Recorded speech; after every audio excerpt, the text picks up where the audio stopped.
Welcome, ladies and gentlemen, to the inaugural match of the week here in 2021. Today's Anarchy Analysis Teamfight Breakdown features two teams that people have a lot of eyes on going into the new LCS season. Flyquest on one side, Cloud9 on the other. All new rosters with, granted, a few subs at the moment for one side of things, but as this season grows closer for the LCS and the actual championship on the line, it's only fitting we start breaking down some of these teams. But without further ado, let us get into our champion select, where our mystery music will kick us in with the first round of bands. So, this is our first draft of 2021, and there's a lot of changes in priorities in terms of champions.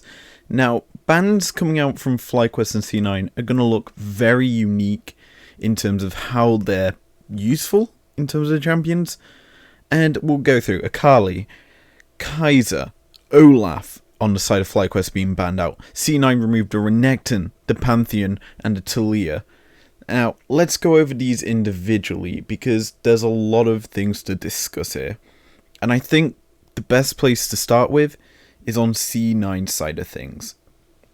Renekton and Taliyah, they're two big bans coming in from this E9 squad. And you're probably wondering, why is Taliyah all of a sudden being picked up or banned in pro play in comparison to the likes of, say, a Lilia or an Evelynn? These carry junglers that are full AP, which were seen a lot during the World Championships. And well, there's a lot to discuss here with Taliyah. She has a phenomenally quick clear rate with single target damage. Obviously, you start on your blue buff, then you go to Gromp, then you go towards your Scuttle or try and invade. You don't go towards your wolf camp, you go for something else. That's the essence of Taliyah, because you like to go for single targets and amplify the damage out to one of them. That's Taliyah, and she's really quick at clearing the jungle because of her passive movement speed bonuses from basically standing near walls. That's why she's very powerful in that sense. But it comes to picks in fights, and isolating targets is where she is very powerful. The Weaver's Wall separates people away. You can also use it to chase down targets and get kills very easily. The Seismic Shove is a phenomenally good combination move. If there's a champion stunned, you just push them back into your team, and it's an isolated target yet again, pretty easy for your team to just jump on and kill off. She's very good at isolating targets and killing single target things. You get the drill there. Now, let's move on to something that pairs up extremely well with that Taliyah, Renekton. Now, you're probably wondering, why is he such a good partner in crime for a Taliyah? Well, it's not just Taliyah he's a very good partner dope with. It's also something we saw at Worlds, Nidalee. He's got a lot of sustain in his kit with the Call of the Meep, giving him healing back, and then the Gore Drinker on top of that is his mythic item. He just goes from basically low health all the way back up to full. That is something that's very, very hard to deal with if you're trying to kill him, and it's why we tend to see him either banned or first picked. And then you have to worry about other things that can be paired with him. Now, with him being removed out of this game, it makes a lot more sense, because it does then lower the priority on things like a Nidalee, like a AP jungler that can just do tons of damage. So say an Evelynn or even a Karthus, but even then it's still a powerful champion, and it's why it gets removed. And similarly is a reason why Pantheon's removed here. Pantheon as a support pick, has a lot of roam potential, and with how the meta is currently played, supports tend to roam a hell of a lot more than what they used to. With Pantheon being an incredibly good roamer, it's very hard to nullify its roam because he can just use his Grand Starfall, get to the next lane, create a play there, and with that he then has his point and click stun and do tons of damage with his Q, and not to mention he can have them empowered. That's a big reason why he gets removed.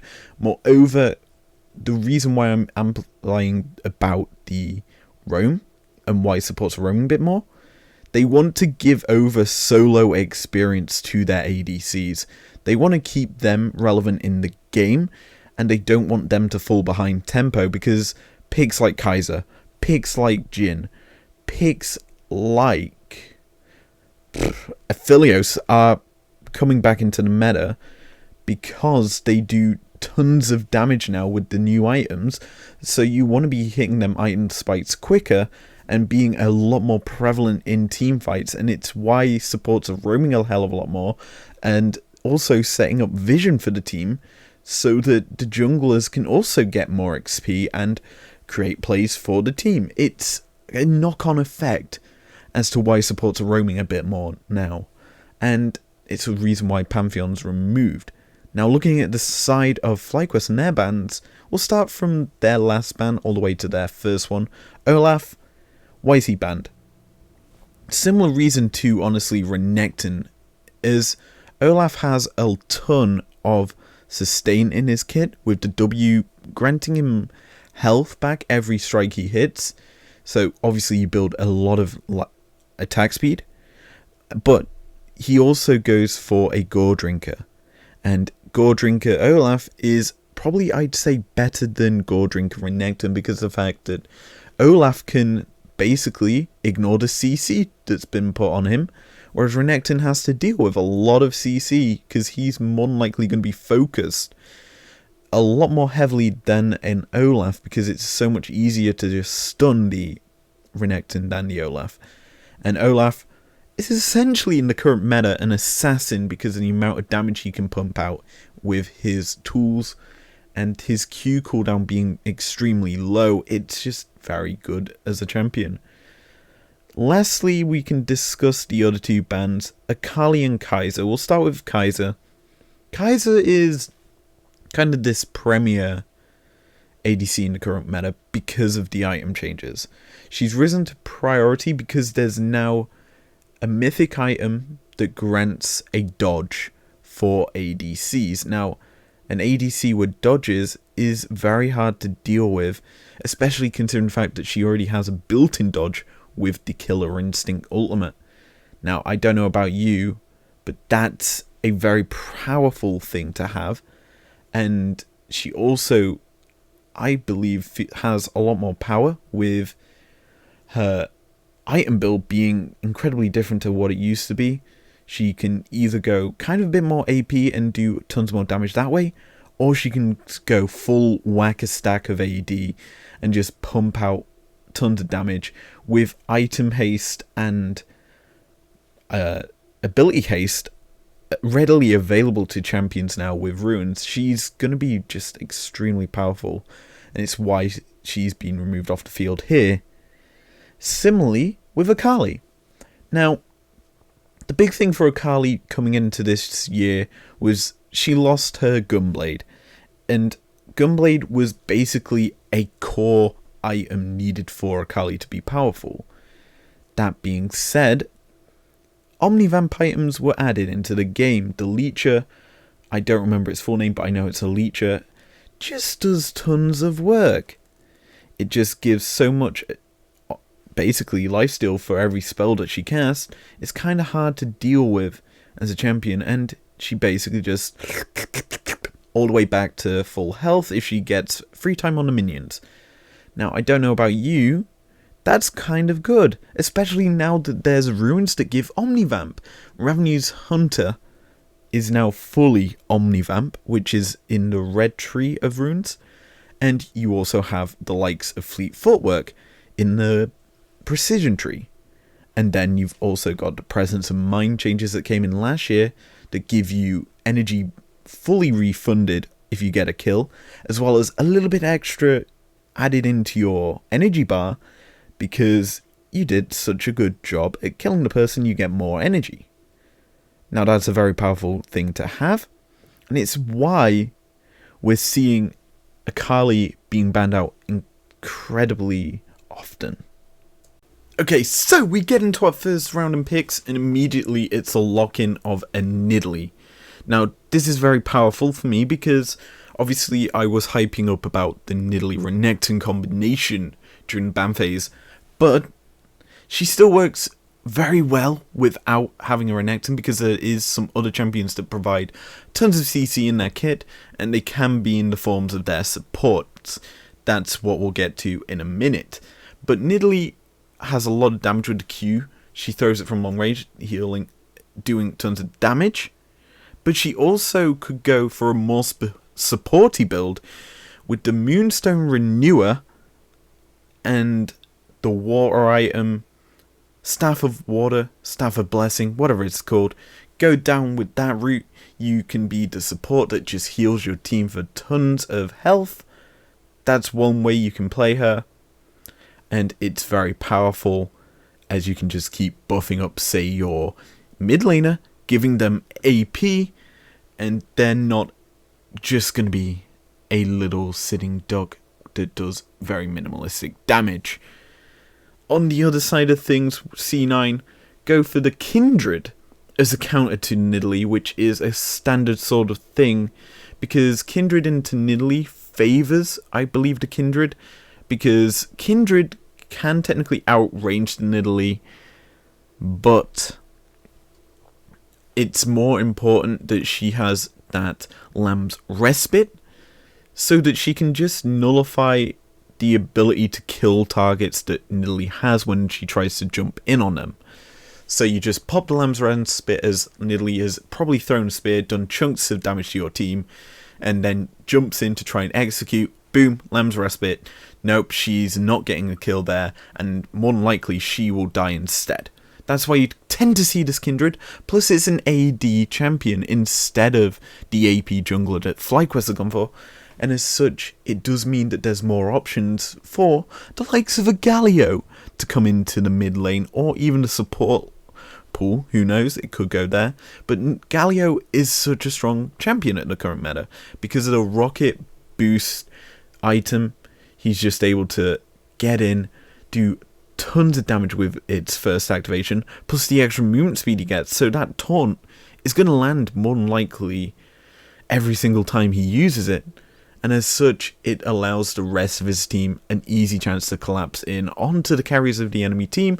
Boom, execute, boom, dead. That's why Galio is picked up here, plus he also has a semi-global ultimate with that hero's entrance, just slam into the ground, providing magic shielding to the player who's getting it, and boom, CC for days, and that's a big bonus.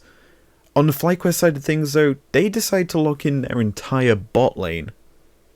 Jhin and Leona is the two champions they pick up here. Jhin, very powerful.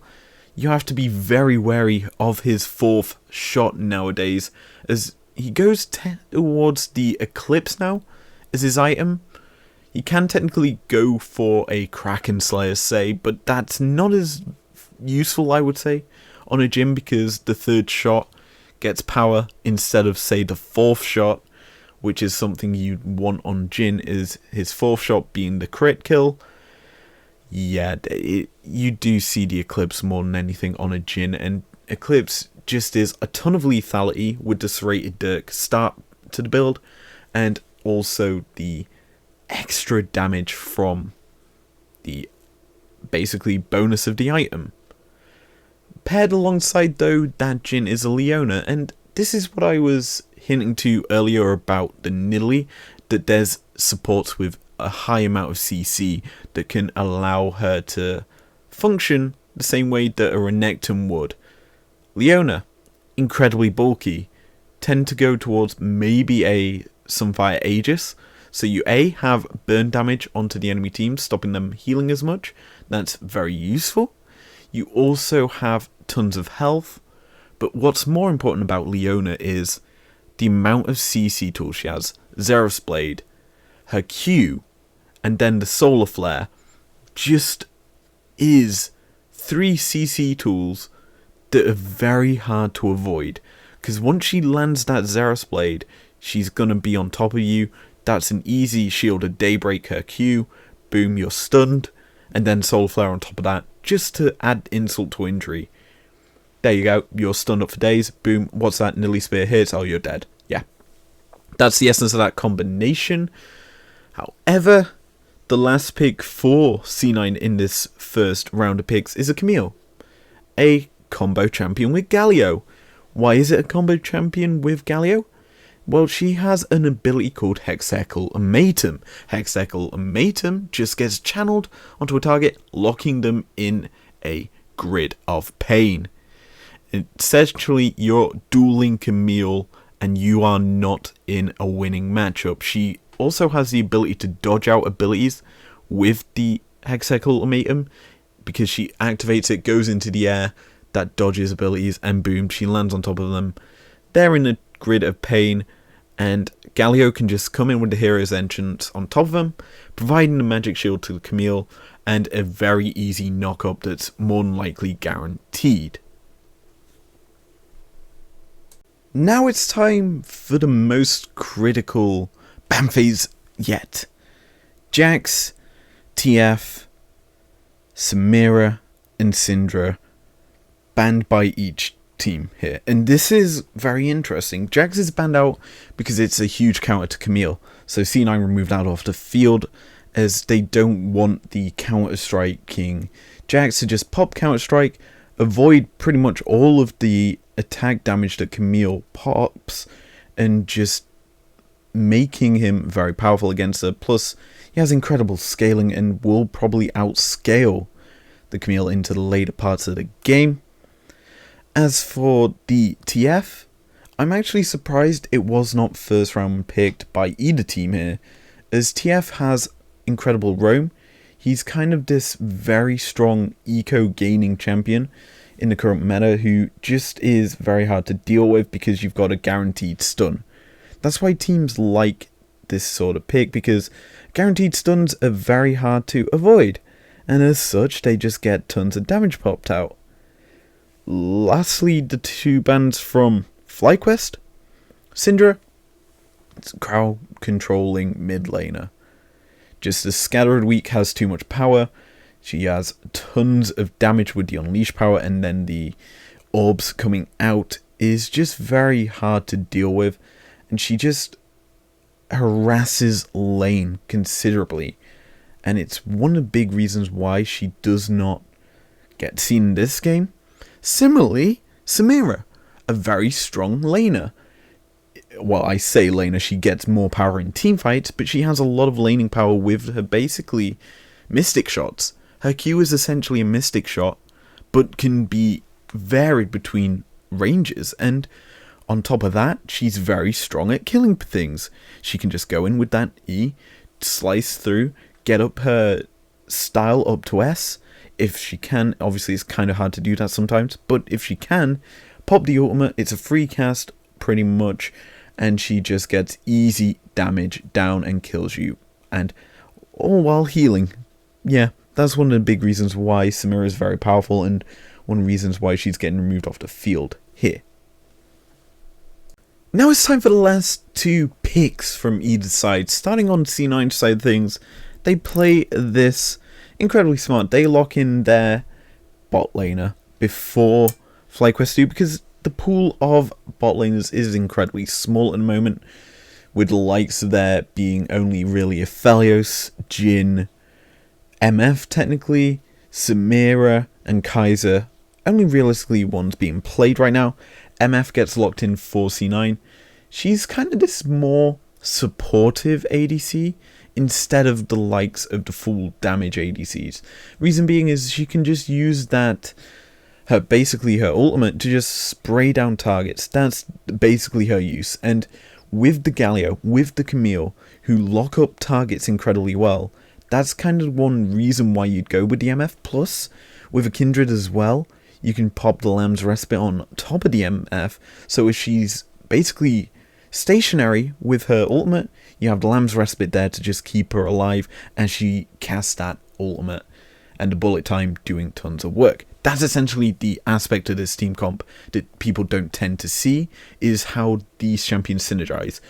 Kindred and MF, very strong synergy. Same with the Galio and the Camille. So C9 are drafting a lot of combinations here, whereas Flyquest round out their draft with another strong combo champion that would have probably have been picked up by C9 if they could in the Orianna. Why would I say they want the Orianna? Well, in theory, you could flex the Galio down to the bot lane as a support pick. In fact, it's probably better as a support pick because Galio as a damage dealer isn't the best, I would say, as a mid laner. You'd rather have him as a support because he has a lot more supportive tools. He builds a bit more tankier. Tanks do a lot more work in the current meta. Now, as I say that, the Orianna paired into that team comp, Shockwave, just clump everyone together. Yeah, that's very powerful when you have a Galio. Slam on top of them. Boom, easy damage. Boom, bullet time. Pop, pop, pop, pop, pop. Yeah, that's basically the wombo combo of dreams if they had that Orianna. But instead, the Ori goes over to the Fly side. As a whole, I don't know how I feel about it on the Fly side, because it doesn't synergize too well with some of these picks. I guess you could say it synergizes okay with them because you want to isolate single targets, I guess, on the Fly side because you want to just burst them out with the Nidalee. But Ori's built for more team fighting and dealing with the entire enemy team and disrupting fights with the Shockwave. That's her style. Most of what Fly have, I feel, don't suit that style. I'd only say the Leona fits that style, as Jhin wants to just pop damage from range. He doesn't want to be, in theory, really close in teamfights unless he's got his 4th shot available, which is very situational, I would say. And as such, Ori isn't the best mold. I would honestly have said it would have been better for a Azir or Corki. Corki actually would have been better, but yeah, Corki actually would have been a lot more useful. Even Lucian would have been better in this situation because you have a AD champion in the mid lane. You've got an AP jungler, so you've got a more balance of damage, which is something that isn't on the same style as what Fly have. Last pickup though for Flyquest is where it gets interesting. My favourite top laner gets locked in, Fiora. Now, Fiora into Camille is two duelists doing battle from minute 1. You've got the vital proccing Fiora versus the Q hitting Camille. Yeah, it's a skill matchup, honestly, that favours the Fiora, I do believe, because she does slightly outscale. But Fiora does, however, have to deal with the issue of Camille being able to bait out the riposte and then deal with her. That's the one issue that Fiora has. Meanwhile, Camille has to deal with tons of damage, and the Fiora just bullying lane a bit more heavily than what we're used to in terms of, say, a Jax. Lastly, the Alistar pickup. The counter pick support comes in late, I would say. I would have preferred this first pick for... Actually, no, I wouldn't have. Never mind, what am I on about? Alistar kind of wouldn't have worked if it was picked up 4th, because that would reveal where the Galio goes. So Alistar coming in 5th, it makes sense. You kind of reveal nothing about your draft. You know what you're going up against. And you probably would have picked up... In fact, why didn't they pick up... No, that doesn't make sense to me. Why would they do that, actually? I figured it... no. In theory, I would have preferred them picking up a mid laner in 4th, and then picking MF last, and having Galio put into the bot lane. That would have made a bit more sense, because then you could have, in theory, got the Orianna that you needed, in theory, for this draft to work. Had an AP mid going with an AD jungler in the Kindred. It would have made a bit more sense, in my opinion, but hey, what do I know? I'm just count drafting this right now, but no. Alistar picked up now. It's Engage. That's something that I wouldn't say they're missing here on the C9 side of things, because Camille can go and again allow the hero's entrance to come in. But Alistar is still more solid hard engage. Something in theory they do need, as he can just come in with the headbutt pulverize combo and lock a target up for a long time. That's the effectiveness of this Alistar, and it's why it's getting picked up here. Plus it provides a combo in the bot lane, because you can, in theory, headbutt pulverize, boom, bullet time, boom, dead. That's the combo in the 2v2 bot lane that C9 have kind of gone for here, and I guess it makes a bit more sense than flexing the Galio down to the bot lane and then picking the Ori in mid. You have a bit more damage there. Anyway, that's going to be the draft over and done with. I've spent a long time just discussing how these two teams have drafted and my honest opinions on it. Well, let's get into a team fight and break it down for you guys. Well, ladies and gentlemen, our first team fight breakdown this year is basically in a game that I would love to call a stomp. And as such, there wasn't really any major team fight bar this one. And well, that mainly happened due to a load of outplays and pickoffs, which is kind of how we get into the start of this team fight. Essentially, C9 isolate Diamond's Leona, and they force him to path through towards the Camille of C9. From there, this triggers the Camille to ult onto the Leona for the Galio to combo in with the hero's entrance. As C9 know, it could easily be turned into a 2v1 if Camille is just left on her own.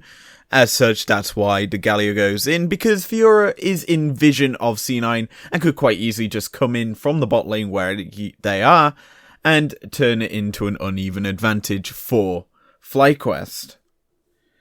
That being said, Nidalee is also there for Flyquest and throws a spear directly into the Camille. It does basically 0 damage. That alerts C9 of her position and that she is there, meaning that Galio doesn't immediately trigger the taunt part of his W and waits for Nidalee to jump headfirst in, and as soon as she's in range is immediately taunted up.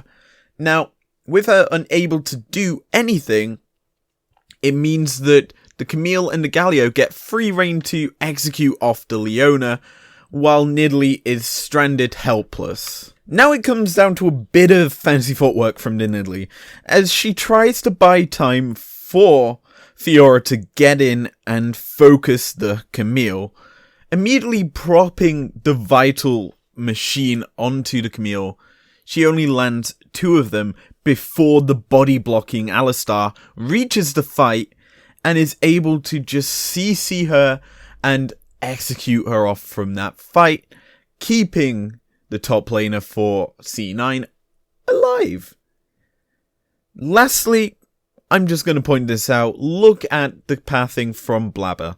He starts in the mid lane, drops the Rift Herald for Sven to just go push in for the inhibitor, and then he just paths all his lonesome all the way down to the bottom lane and is able to clean up the last 2 kills of the fight, giving C9 a pretty dominant win here.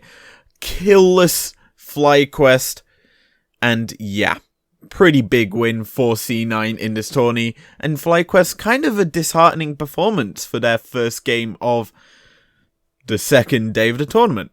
So, let's discuss that game as a whole. We've looked at the team fight that happened, and basically it's just Flyquest throwing body after body at C9, who don't even need to commit the entire team to the fight. And I've got to be very critical here of Flyquest in that game. Honestly, I know that they're playing with sub-players. Obviously, Jose Deodo was meant to be in the jungle for them, and they're now playing with a sub.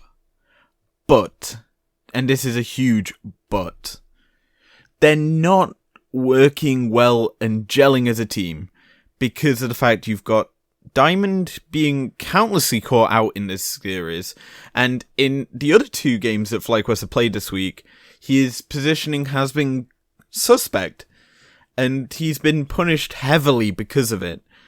And when you notice that in a player constantly being caught out, you know that actual teams are noticing, hey, his position is kind of sus here, punish it, and keep punishing it over and over again, and then essentially teams are just going to steamroller this Flyquest lineup if they keep playing like this. So I know this is still technically, and not even the LCS, it's a tournament before it, but it's something that needs to be worked on, is Flyquest positioning.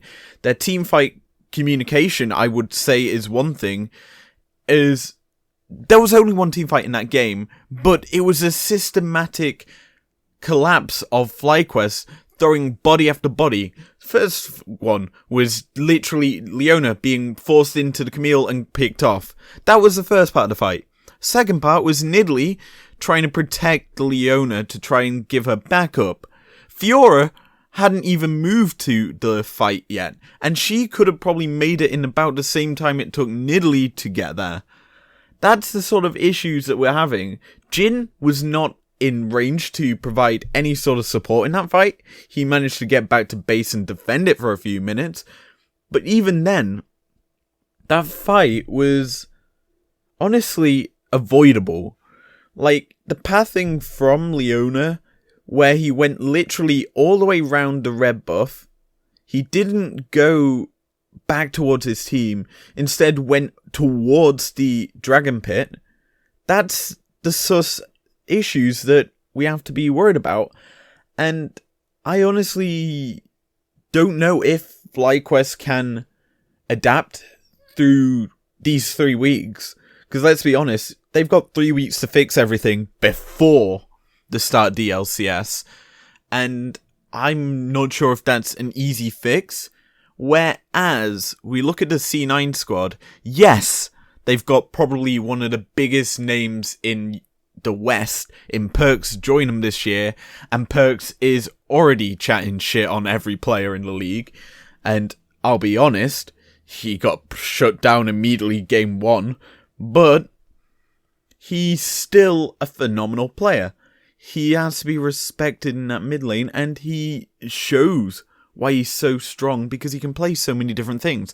He played Galio this game. He literally showed up, used his taunts exceptionally well, used his kit perfectly, and Flyquest could not react to it.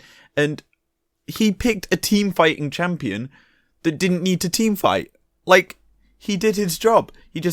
Then in the next game when he played Zoe, he just CS for days. That's how good he needs to be, because his bot lane and his jungler are just picking up the slack, and Perks are just scaling through the games without having to do anything. Blabber's just being this menace in the jungle, killing everyone. And then Sven and Vulcan are just getting 2v2 kills every single game. Literally in this game, they got a 2v2 kill, and then the next game against Immortals, they just 2v2'd them literally as soon as the game started and got first blood with a Samira and I do believe Alistar combo that they just focused without even picking up the normal starting ability for Samira, and they just won lane pretty easily because of it. That's how this C9 squad are playing in this tournament, and it's very strong. They're letting the carries carry, and having the rest of the team just scale up and be backup carries. It's phenomenally good, and I like this style from C9, and I hope they translate it over to the LCS, because it's a very hard thing to beat. Anyway, rambling over, that's going to be it for this video. If you enjoyed it, leave a like down below, subscribe if you're new if you want to, and I will see you guys later. Peace out.